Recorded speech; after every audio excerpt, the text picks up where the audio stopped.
La volonté initiale de ce projet, c'est après le constat qui est que des collaborateurs répartis sur 5 sites différents dans Casablanca, qui sont amenés à travailler ensemble. Vous avez l'informatique à un endroit, vous avez les back-office à un autre endroit, le marketing à un autre endroit. Quand vous devez réunir toutes ces personnes, parce qu'elles ont besoin de travailler ensemble pour construire la banque du futur et puis, je dirais, répondre aux besoins des clients, c'est aussi simple que ça, mais c'est compliqué.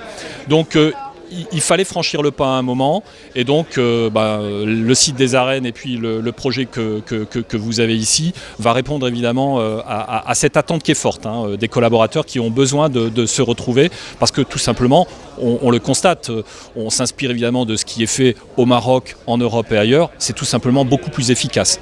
Et puis l'environnement de travail sera beaucoup plus agréable, avec beaucoup plus de salles de réunion, mais à la fois des petites salles de réunion où vous vous isolez avec une personne, des salles de réunion où vous allez être une dizaine, une quinzaine. On aura même un petit amphithéâtre pour accueillir également des clients de l'extérieur, parce que c'est pas qu'un endroit réservé à nos collaborateurs.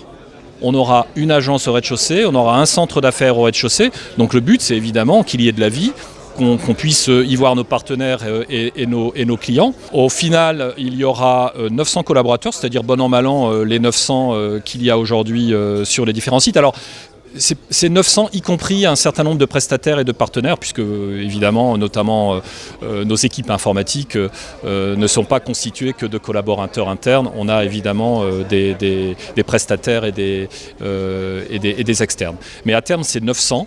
Ça peut être un peu plus, ça peut être un peu moins. Et de toute façon, on continuera, je dirais, d'investir si c'est nécessaire. La livraison est prévue pour la fin 2021.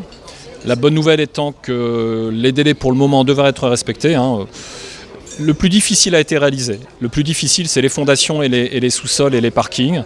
Parce que là, les aléas climatiques auraient pu freiner sensiblement les travaux, ce qui n'a pas été le cas. Donc c'est une bonne nouvelle, puisque vous avez vu, la pose de la première pierre s'est faite, les fondations étant posées. Donc maintenant, ça devrait se monter très rapidement. Et on espère, on croise les doigts, mais je ne mets pas pression sur le promoteur et nos partenaires, parce que je veux que ce bâtiment soit fait dans les règles de l'art, qu'il corresponde véritablement aux objectifs également HQE et de critères d'environnement qu'on a décidés. Donc fin 2021, je serai ravi. Si c'est un peu avant, je serai encore plus ravi.